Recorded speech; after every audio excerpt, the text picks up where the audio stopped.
Well, good evening, ladies and gentlemen. My name is Art Tipaldi. I'm the editor of a very new music magazine called Blues Music Magazine. And you can check us out at bluesmusicmagazine.com.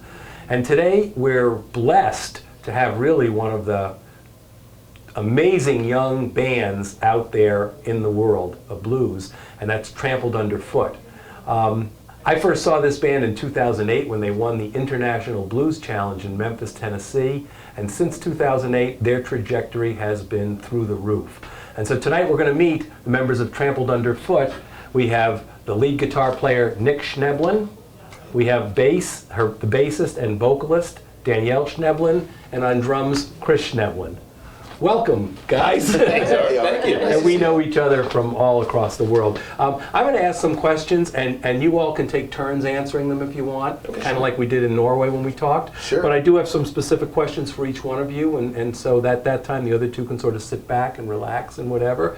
But let's start. What did each of you do before Trampled Underfoot? Briefly. Go ahead. Okay, sure, I'll start, yeah. Older brother Nick, by the way. Yeah, the oldest there. Yeah, no, I was playing I was living out in Philadelphia. We're all originally from Kansas City, and in '97 I moved out to Philadelphia and played in a band called K-Floor, and also for Killin' Floor. We were called Killin' Floor, but we had to change our name because there was some other bands that had the same name, so we changed it to K-Floor. Right. And so we had a lot of local success and had a lot of fun with that, and it was very, very fun run. We played up and down the east and mid-Atlantic seaboard, and it was really great. And then I also had toured with a singer-songwriter in a band called Buddha Head. Okay. And that was based at a New York City-based singer-songwriter, and I worked with him for a little while in the interim between K-Floor and Trampled Underfoot. Right. And that's basically musically what I had been doing before the band, yeah. And Danielle, what about you before Tough? Before Tough, I just fronted a couple of blues bands in Kansas City, and we did some regional stuff up into Iowa, and not too far out. But it was right after our father passed. I fronted a band called Fresh Brew, and then after that, I had originally quit that band because Chris and I were supposed to move up to Philadelphia, and then the plans fell through, and we ended up staying another year. Right. And so I found another band. Another gentleman, John Bransgard of the Nortons, had approached me and asked me to sing because they had just lost their singer. So I was like, yeah, I'm going to be leaving town, but sure, let's do it. And so I had a great time with those guys and a lot of fond memories of them. Cool. Were you playing bass at that time or just singing? No, I was just singing. I'd been at the end of Fresh Brew and then throughout the Nortons, I had been taking lessons on bass and kind of doing side gigs with D.C. Bellamy as well. But before Tough, I hadn't ever played bass, like full bass gigs or anything like that. Right. Cool. And Chris, you're quite a few things actually. I didn't get into the musical path till a little bit later. I dropped out of high school and started working construction, and did that for about 5 years, and then went to school for automotive mechanics. And right after I was winding down there, I started studying on the drums and really taking that seriously. My first gig was actually with Danielle. She hired me. I'm sure she was in a pinch, but it wasn't probably the funnest show for her, but it was cool for me. I still have a picture in my dresser drawer that night. Yeah. And then after that, when we moved to Philadelphia in '05, that's when I first started playing full time. Okay. And it was literally just jump right in. We went from, I went from having played 3 gigs ever to having playing, 3 gigs a week. So. Right. Wow. So how did Trampled Underfoot come together then? What was the birth of that like? Well, basically, I know they said they came to Philly. Did you put a call in and say, let's start a family band together? Or? We just were on the phone and just kind of spontaneously came up with this idea to perform together, more or less. And and we were all 3 on the phone and just kind of said, let's do this. What are we gonna call this thing? Yeah. What are we gonna call it? Yeah. And we knew it was gonna be a little time out before we could actually start playing together. So. We didn't just hit the ground running. I mean, in a way we did, but we also we were coming. I was living in Philadelphia, so logistically we had to travel back and forth. Right. A lot of that going on, and so we just took our time with it and got it together. And Daniel and Chris thought of the name Trampled Underfoot.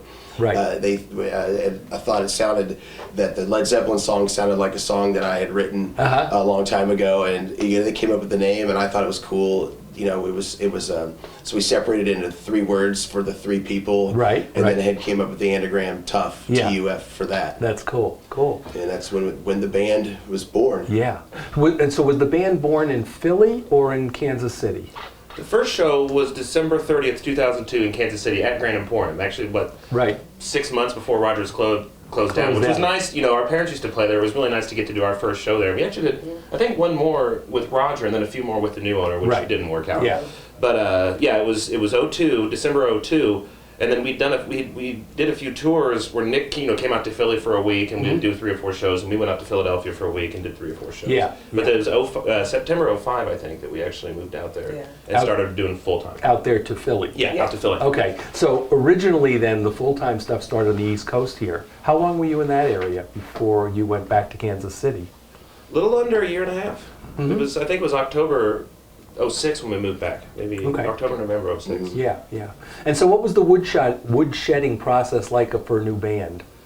It was really cool. It was different because we were playing some of the clubs that I used to play with my previous bands, and so we were trying to find as many places to play as we could. Of course, Danielle back home had a lot of clubs for us to play at, Right. so it really gave us just hours of opportunities to start playing together. Sure, sure.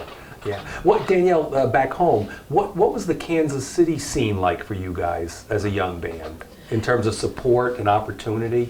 We've always been really well supported in Kansas City. We have some of the coolest fans, man. They drive hundreds of miles. They fly to Europe. We have some fans. Right. We've had a very we've forged great friendships with people. Right. But there's always been great support. They didn't always come out to the shows in the beginning, but nobody really put us down. Or I got a lot of flack for learning the bass and not, you should just be the singer, and just be a front person. I was like, no, I'm going to do this. This is what my brothers, this is what I want to do. Yeah.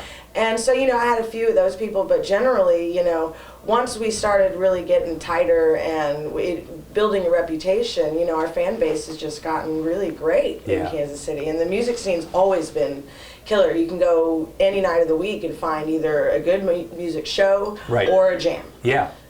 And so it's even though it's not one of the staples like Memphis and Chicago and Austin are necessarily, but it's it's where swing was born, and so it's got a great reputation, especially when you go out to the West Coast where they're just swinging. I know, they're loving it. That's they're right. Like, oh, you're from Kansas City, man. Yeah. It's nice to go somewhere and be like, yeah, they like Kansas That's City. right. Yeah.